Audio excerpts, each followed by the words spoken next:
মন ও তার বৃত্তি।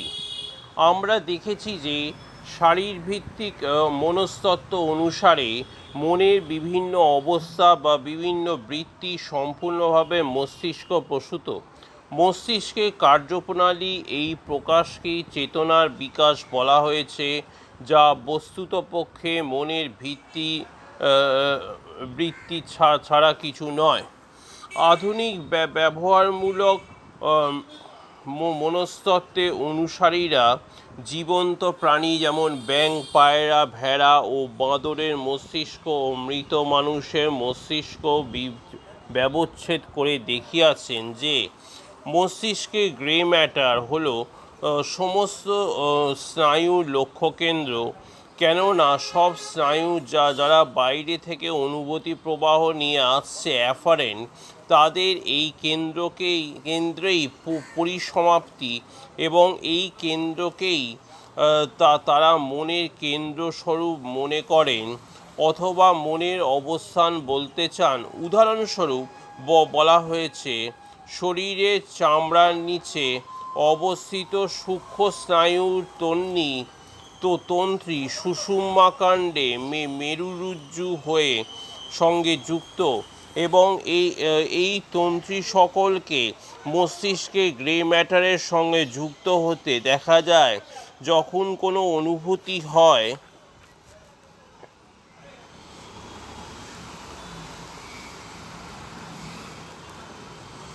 এই অনুপ্রবাহের বহির্বিশ্বের কম্পনের এক বিশেষ ইঙ্গিত মাত্র, কিন্তু মস্তিষ্কের গোলার্ধগুলি কোনো অন্য সূচনায় কাজ করে অনুভূতির প্রকৃত মূল্যায়নে করে অনুভূতির তারতম্য ঘটায়।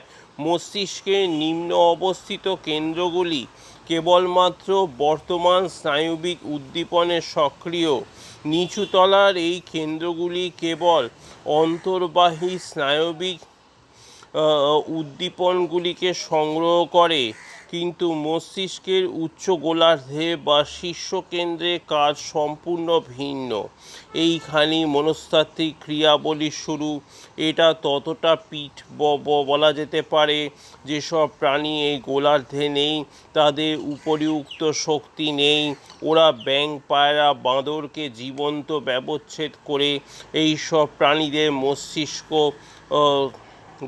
গোলার্ধে কেটে বাদ দিয়ে দেখেছেন যে এদের শরীর ও ইন্দ্রিয় সকল কাজই থেকে যাবে, কিন্তু সহজাত সংস্কার, অনুভূতি অথবা আবেগ আর থাকবে না। একটি পায়রা যার নাকি মস্তিষ্ক গোলার্ধ বাদ দেওয়া হয়েছে, সেটা নড়ে চড়ে বেড়াবে, খাবারও খাবে, কিন্তু কোনো অনুভূতি অথবা আবেগের অভাব দেখা যাবে। যেমন তার সঙ্গী সান্নিধ্যে কেন আবেগ অনুভূতি হবে না?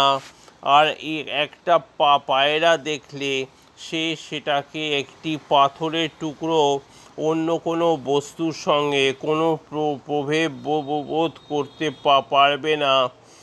কেন ভয় বা বিপদের আশঙ্কাতে সে মোটেই ভয় পাবে না, কেননা ভয় একটা বিশেষ ভাববিশেষ। এরূপ পরিস্থিতিতে সে কোনো আত্মরক্ষার জন্য কোনো প্রতিকার ব্যবস্থাও নিতে পারবে না। এই সব শক্তি বা ক্রিয়ার অবস্থিতি মস্তিষ্কের গোলার্ধগুলিতেই। এই সব গোলার্ধহীন পায়রা বা প্রাণী বেঁচে থাকবে বটে, কিন্তু এটা হবে নিতান্তই নৈবেত্তিক বা বেঁচে থাকা বা মনহীন হয়ে বেঁচে থাকা। আমাদেরও যদি মস্তিষ্ক গোলার্ধগুলি কেটে নেওয়া হয়, আমরা প্রাণে বেঁচে থাকব বটে, কিন্তু মনুষ্যচিত ব্যক্তিত্ব ছাড়াই। মস্তিষ্কের তার কাজ সম্বন্ধে তাদের গবেষণা দ্বারা এই সিদ্ধান্তে পৌঁছেছেন আধুনিক মনস্তত্ত্ববিদরা। ব্যবহারবাদী চিন্তকরা আরও বলেছেন যে মস্তিষ্ক ও মস্তিষ্কের উপরিভাগের কোষগুলি কর্টিক্যাল সেল স্মৃতিশক্তির পীঠস্থান। পায়রার মস্তিষ্ক গোলার্ধবয় বাদ দিলে সে পায়রার কোনো স্মৃতিশক্তি থাকবে না, প্রাণে বেঁচে থাকবে, কেননা নিচের সব স্নায়ুকেন্দ্র তার বর্তমান, যার সাহায্যে সে পেশিশক্তির দ্বারা তার পা, হৃৎপিণ্ড, ফুসফুসের কাজ চলতে থাকবে যেন এক চেতনাহীন অবস্থা। আজকের মনস্তত্ত্ববিদরা সব কিছুই মস্তিষ্কের স্বয়ংক্রিয় প্রতিক্রিয়ার মাধ্যমে ব্যাখ্যা করতে চান। প্রতিক্রিয়া রিফ্লেক্স বলতে আমরা কি বুঝি?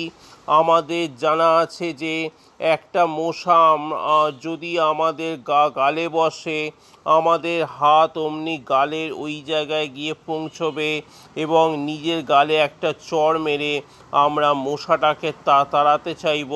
কিন্তু ব্যাপারটা কি, গালের চামড়ার নিচে অন্তর্বাহী স্নায়ু মশার কামড়ের ব্যথা মস্তিষ্কে পৌঁছে দিল। তারপর নানা স্নায়ু প্রবাহের মাধ্যমে মস্তিষ্কের সঙ্গে যুক্ত হয়। এই চেতনার রূপ নিল। সেটা মশা কামড়ের ব্যথার ইঙ্গিত। মস্তিষ্ক স্নায়ুতন্ত্রীর মাধ্যমে এই প্রবাহ মস্তিষ্কের মধ্যে প্রবাহিত হয়ে চেতন সত্তায় এক প্রতিফলন মতো একটা ছাপ ফেলবে, আর সেই থেকে উৎপন্ন হবে মশার কামড়ের সংবেদন ও উপলব্ধি। সাথে সাথে এই মস্তিষ্ক থেকে এই বার্তা পৌঁছে যাবে ওই ব্যথার উৎসস্থলে। ব্যথার কারণ সরিয়ে দেবার জন্য বহির্বাহী স্নায়ুতন্ত্রের মাধ্যমে